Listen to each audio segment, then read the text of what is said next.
Dear students, welcome back. In the previous session, we have discussed about the first part of the small intestine, that is duodenum. Now, in this session, we are going to discuss about the remaining parts of the small intestine, that is jejunum and ileum. Okay, so here the jejunum and the ileum or in the form of long coiled tube which are suspended from the posterior abdominal wall by the mesentery. The mesentery is the peritoneal fold. Okay, the jejunum is proximal to the ileum. Okay, it is about 2 meters long, whereas the ileum is about 3 meters long. Okay, there is no hard and fast point of demarcation between jejunum and ileum. This jejunum and ileum are differentiated mainly on the basis of the structure of their walls.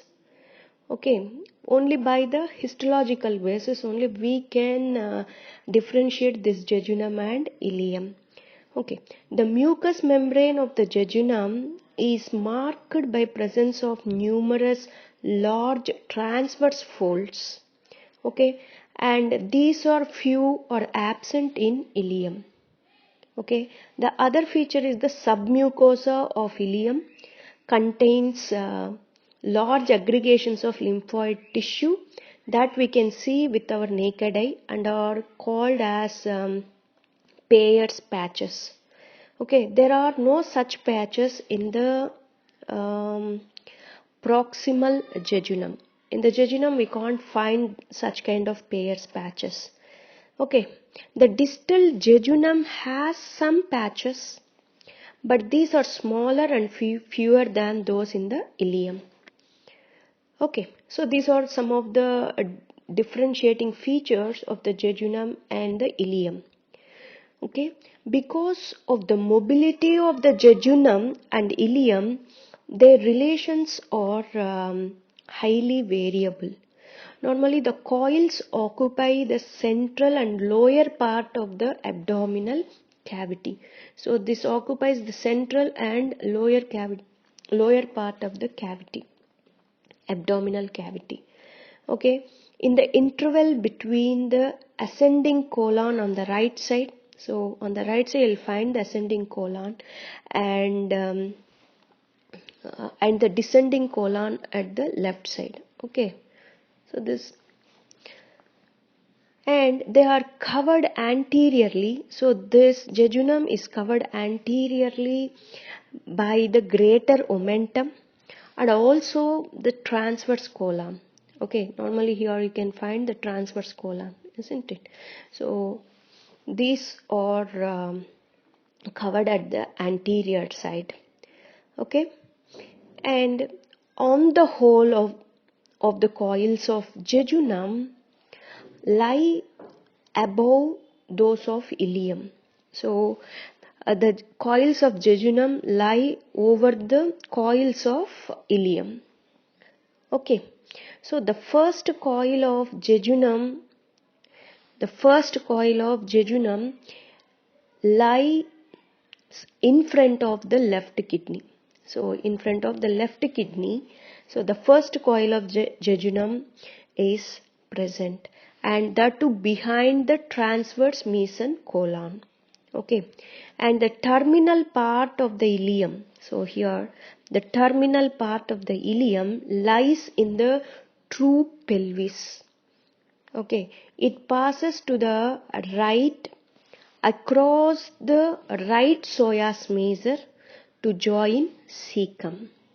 Okay, so the terminal part passes, so actually it is present on the left side, it passes to right across the right psoas major muscle to join the cecum.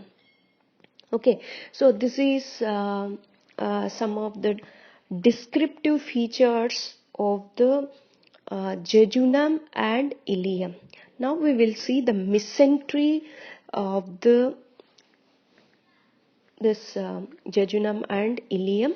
Yes, So the fold of peritoneum through which coils of jejunum and ileum are suspended from the posterior abdominal wall. So this is the mesentery you can find. Okay, here, sorry. This is the mesentery you can find here. So, okay. So this is attached to the posterior abdominal wall. So I have already mentioned that the jejunum and ileum are in the form of long coiled tube suspended from the posterior abdominal wall. This is the posterior abdominal wall. Here it is attached. So this is the root of mesentery. Okay, this is the root of mesentery, from where it is getting originating. Okay, the mesentery, the attachment of mesentery to the posterior abdominal wall is referred to as the root of mesentery. So the root is about 15 centimeters long. Okay, the root is about 15 centimeters long, and normally it originates on the left side of the L2 vertebrae and towards the right sacroiliac joint. Okay, so this is the origin of the mesentery.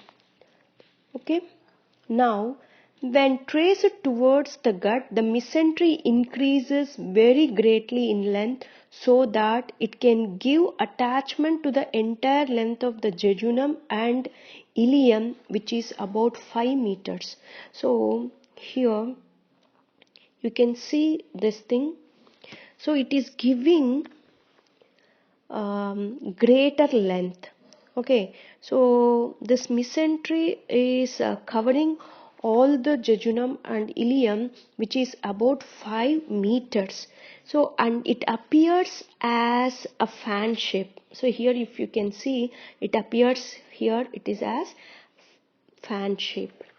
Okay, the upper end of the root of mesentery corresponds in position to that of duodenojejunal flexure. So here you can see this is the duodenojejunal flexure. Okay, and it lies a little to the left of the median plate at the level of the second lumbar vertebrae. In relation to the anterior abdominal wall, the upper end lies about 3 centimeters below and medial to the tip of the ninth costal cartilage. This one is the anterior relation. Okay, so posterior means at the level of second lumbar vertebrae, left side of the second lumbar vertebrae. Okay, so the attachment of mesentery run downwards and to the right. Okay, and to the right, its lower end lying to the right of the median plane in front of the right sacroiliac joint. Okay, this point corresponds the junction of right lateral and intertubercular planes. Okay, this is about the mesentery of jejunum and ileum. Now we will move on to the blood supply, arterial supply, and also venous drainage and the nerve supply. So now first we will see this arterial supply. Okay, so the jejunum and ileum, here the jejunum and ileum are supplied by several branches arising from the superior mesenteric artery. Okay, these branches travel to the gut through the mesentery. So these branches travel through the mesentery and it supplies finally to the jejunum and ileum. Okay, so as they do so, they divide into smaller branches that anastomose with each other to form a series of arcades. Okay, so here you can see the arcades of jejunum and ileum. Here if you can see the arcades in the jejunum, which is different from ileum. Okay, So normally the arcades are fewer in the jejunum. So only fewer arcades are seen in the jejunum, and ileum it is more, 5 to 6. Okay, straight arteries arise from the arcades, reach the gut and supply. So from the arcades, straight arteries will arise and will supply the gut. Okay, yes. This is about the blood supply to the jejunum, and the straight arteries are long in the case of jejunum, and the straight arteries are very short in the case of ileum. Okay, so that is the difference between the blood supply of jejunum and ileum. Okay, next, the intervals between the vessels are filled with fat. So the yellow thing what you have observed in between the vessels, those are called as fat. Okay, so the layer of fat extends right up to the gut in the case of ileum, but in the case of jejunum, empty spaces can be seen when the mesentery is held up against a source of light. So here you can find some space in the jejunum which is not fully filled with fat, but in the case of ileum it is fully filled with fat. Okay, and if you see this mucous membrane for the ileum, here you can find the Peyer's patches. Okay, in the case of ileum. So that I have mentioned earlier for the distinguishing feature. Here you can see this feature also. Okay, now this is all about the arterial supply. Now we will move on to the venous drainage. Yes, the veins from the jejunum and ileum. So here you can see, here these are the jejunal veins.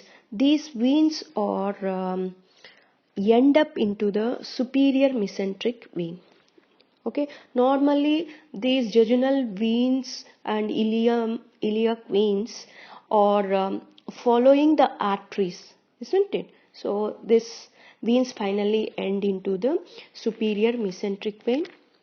Okay, and we will move on to the lymphatic drainage. So here we can see the lymphatic drainage here. The lymphatic drainage of the jejunum and ileum is through by mesenteric nodes, and finally all this will end up into superior mesenteric nodes, and at last it goes to cisterna caeli. From the cisterna caeli it finally enters into the thoracic duct. So this is about the lymphatic drainage. Now we will move on to the nerve supply. So normally the nerve supply is by the sympathetic nerves from T9 to T11 segments, and parasympathetic by vagus nerve. Okay, so these are all the nerves we can see here. So these are the nerves which supply the these are the autonomic flexes which supply the jejunum and ileum. Okay, so this is all about the jejunum and ileum. In the next session we are going to discuss about large intestine. Thank you.